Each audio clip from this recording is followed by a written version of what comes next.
Waiheke Island is just off the coast of metropolitan Auckland, and it creates wines that are distinctive and special. And they have a signature, just like the wines of Marlborough and Central Otago. So when Rachel Carter decided to make a wine brand, she knew that the standout wines from these three regions were key for her range, and the experience and pleasure of the end user was always her goal. And it worked, because now Soho's taken out 45 gold medals in only 6 years, as well as a couple of trophies. I just had to sneak you away from all the activity out the front because I'm dying to know how on earth you manage everything. We do tend to job share a lot, so we are all pitching in and doing different things. Because there's busy mums. You know, you've got a lot of females. We do. Staff members that have kids and lots of other activities going on. Yeah, I'm only hiring women over 44 going forward. When I think about Soho's sustainability as a business, how Matt treats the vines and how James treats the wines when they're in the winery. But, you know, you have that third element as well, and that's about accommodating your people. Financially, we're quite conservative, but we are aware that's part of sustainability, and it is a good company. And then socially, you know, everyone's involved. It's, as I say, I've always said, it's about the end user with wine. We don't have a winery. We use our winemakers' wineries, and if they don't have one, we use the contract wine company I get it. that they use. Too many people go under from investing too heavily in things, so I didn't want to invest in a winery. So it's kind of virtual. It is a virtual winery, 100%. Nice to meet you. I'm James. I'm the Waiheke Island winemaker for Soho Wines. It's a small microclimate, but a lot can happen within that microclimate. Really cool. Wine, like life, is about texture, and the soil you grow vines in will actually give you your texture. And you get this lovely earthiness, this focus, this length, which is different from everywhere else. And so you don't there's nothing wrong with everywhere else. It's just different, and you celebrate the difference. Of course, the range of fruit and flavours always starts in the vineyard, and the man in charge of the Soho vineyard on Waiheke Island is Matt Sloan. So what are the varieties that do really well on this site? Predominantly Syrah, but also the Bordeaux's, which are traditional for Waiheke. So that's Merlot, Malbec, Cabernet Franc, Cabernet Sauvignon and Petit Verdot as well.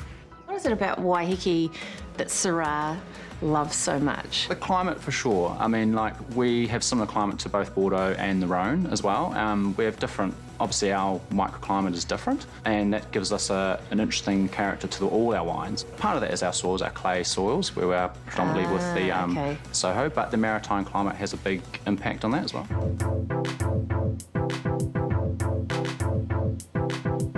Yum.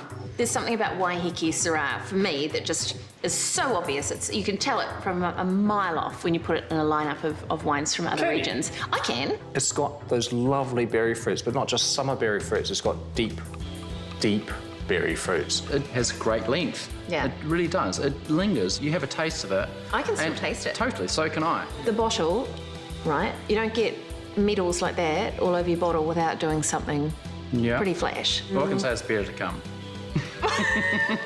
We know the next vintage, and we know what's happening this vintage, and you just get excited. Yeah. If you weren't a winemaker, James, and if you weren't a viticulturist, what would you be? I'll be a winemaker.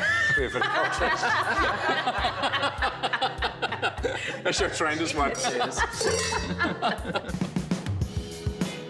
My name's Dave Clausen. I'm from Marlborough, and I make wine for Soho Wine Co. in Marlborough. We specialise in 4 varieties here in Marlborough for Soho Wines.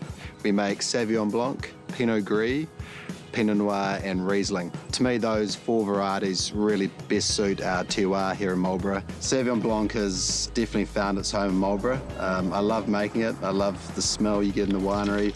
I love the taste of it on the vine. Everything about it is so distinctive. Nowhere else in the world, I think, actually really emulates what we can do here in Marlborough. Which is exactly why Rachel got Dave to make their range of award-winning Marlborough wines. So this is the Stella Sauvignon Blanc. 2015 vintage. Named after Stella McCartney, the designer, I assume? The designer, yeah, Rachel's favourite designer, yeah. So fantastic. Wow, that smells amazing. It's like intense passion fruit. There's herbs in there too, sort of basil and all sorts of lemongrassy loveliness, really. Yeah, 2015 was a pretty exceptional vintage. Yum. It's one of the driest vintages we've had on record. So what does a really dry vintage give to Sauvignon Blanc? Vine's going deeper, so you maybe get into that more minerality. Okay. And I think you get more concentration. So how do you think Rachel and certainly the team up north's views on sustainability in their business, how do they fit with yours? Look at the beauty around you. It's a pretty special place. And, It's just glorious. You know, if we can be here in 50 years doing this, it would be, well, our children will be here in 50 years. Yeah. You know, that's sort of the goal, I think. Yeah. Sauvignon, partial to a hutch? Yeah. It's mine. The third key region for Soho is Central Otago, the home of distinctive Pinot Noir. And so this is where the award-winning McQueen Pinot Noir is made for them by another local expert. Grant Taylor is who I am. I have my own label, Valley, producing Pinot Noir, basically in Gibbston, but I make other Pinots from different parts of Otago. Pinot reflects where it's grown, and that's why it's famous in Burgundy. You know, it's a reflection of the place it comes from, and if you just look around Central Otago, Pinot's just telling the story of where it's grown. It's happy to be in these surroundings. And back on Waiheke Island, the Soho team are celebrating their success and nurturing their next generation. I was looking at the label of this bottle before. Can you tell me a little bit about it? Every year we do limited edition labels, and this is the limited edition Marin after this little person here. Do you like that picture of you, Marin? Very pretty. Does it make you feel pretty good? Good girl. Right answer. Cheers. Cheers, guys.